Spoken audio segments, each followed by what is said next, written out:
lemah dan basa kuat jika dilarutkan dalam air akan menghasilkan anion berasal dari asam lemah. Anion tersebut bereaksi dengan air menghasilkan ion OH- menyebabkan larutan bersifat basah. Contohnya CH3COONA. CH3COO- tambah Na+. Ion CH3COO- bereaksi dengan air membentuk reaksi kesetimbangan. CH3COO- tambah H2O sama dengan CH3COOH tambah OH-. Adanya ion OH- dihasilkan mengakibatkan konsentrasi ion H+ dalam air sedikit dari ion OH- sehingga bersifat basah. Yang mengalami hidrolisis yaitu CH3COO- dan ion Na+ tidak bereaksi dengan air, sebab hanya sebagian ion yang bersifat mengalami reaksi hidrolisis. Jadi garam berasal dari asam lemah dan basa kuat akan terhidrolisi sebagian bersifat basah. 2. Garam yang terbentuk dari asam kuat dan basa lemah. Garam yang terbentuk dari asam kuat dan basa lemah mengalami hidrolisis parsial atau sebagian dan bersifat asam. Garam yang berasal dari asam kuat dan basa lemah jika dilarutkan dalam air menghasilkan kation yang berasal dari basa lemah. Kation itu bereaksi dengan air akan menghasilkan ion H+ yang menyebabkan larutan bersifat asam. Contohnya NH4Cl. NH4Cl NH4+ tambah Cl-. Ion NH4+ bereaksi dengan air membentuk reaksi kesetimbangan. NH4+ tambah NH2O. NH4OH tambah H+.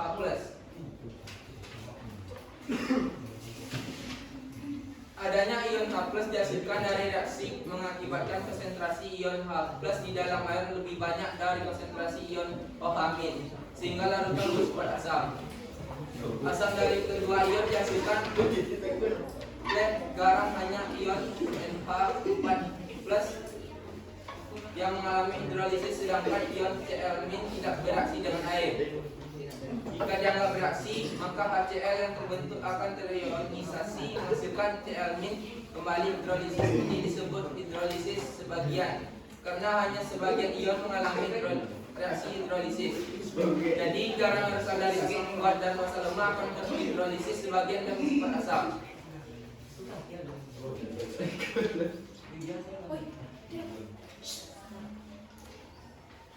Terima kasih. Baiklah, di sini saya akan menjelaskan tentang garam yang terdiri dari asam lemah dan basa kuat.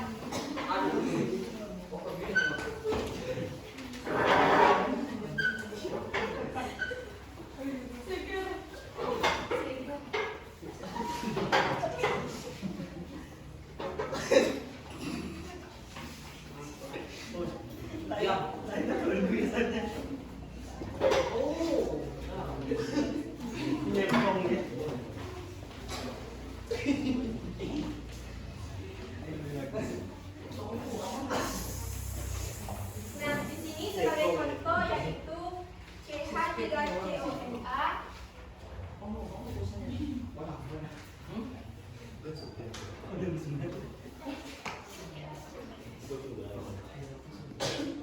Hidrolisis garam dari asam lemah dan basa kuat yaitu bisa terpisah dan bisa terionisasi, yaitu CH3COO- tambah Na+.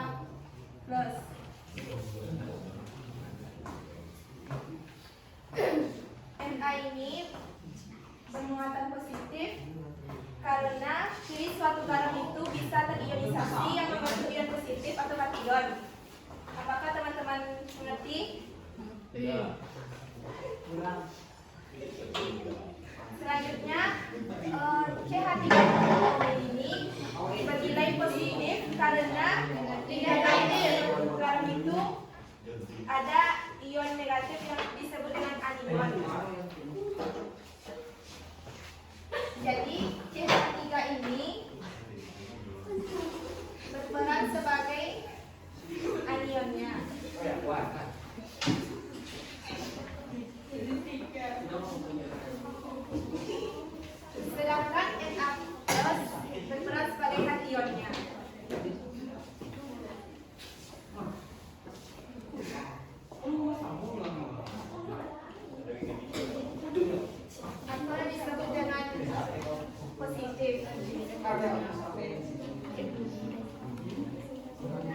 Adanya ion OH ini karena dihasilkan dari reaksi yang mengakibatkan ion OH di dalam air lebih sedikit daripada ion OH yang bersifat basa atau pH-nya lebih besar dari 7.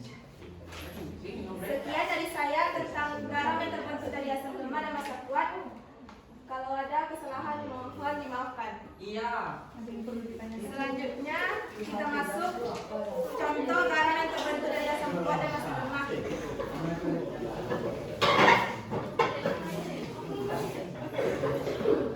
Baiklah, kita masuk contoh kedua, yaitu garam yang terbentuk dari asam kuat dan massa lemak.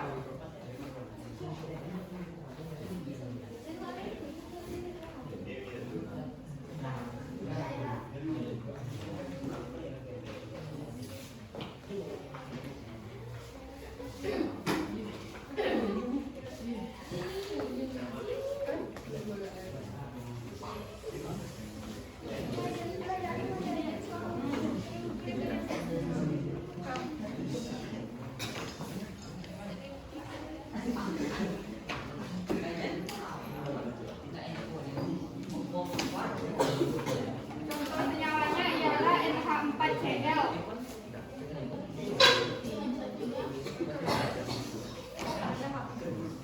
Yang bereaksi menjadi NH4 plus ditambah Cl min.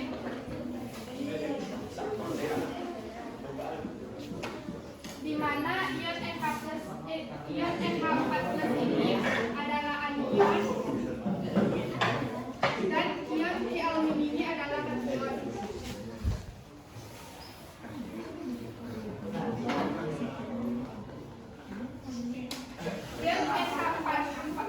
Ion NH plus bereaksi dengan membentuk reaksi kesetimbangan menjadi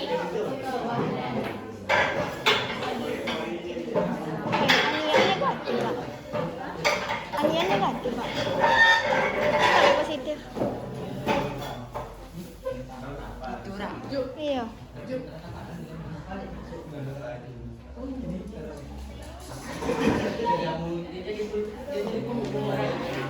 menjadi NH4 plus ditambah NH2O sama dengan NH4OH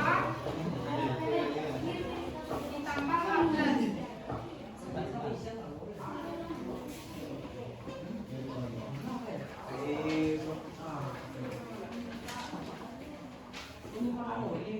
Adanya ion H plus yang dihasilkan dari reaksi tersebut mengakibatkan konsentrasi ion H plus di dalam air lebih banyak daripada ion OH min,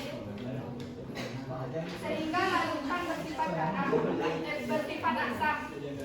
Dari kedua ion yang dihasilkan, hanya ion NH plus yang mengalami hidrolisis, sedangkan ion Cl kembali ion Cl tidak bereaksi dengan air. Jika dianggap bereaksi, maka HCl membentuk akan segera terionisasi menghasilkan ion Cl. Kembali hidrolisis ini disebut dengan hidrolisis sebagian, sebab hanya sebagian ion yang mengalami reaksi hidrolisis. Jadi garam yang berasal dari asam kuat dan massa lemak akan terhidrolisis sebagian dan bersifat asam.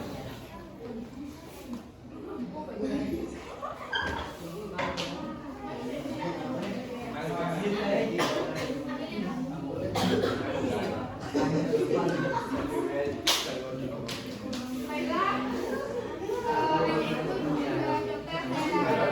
hanya itu yang saya jelaskan dari garam yang terbentuk dari asam kuat dan massa lemak.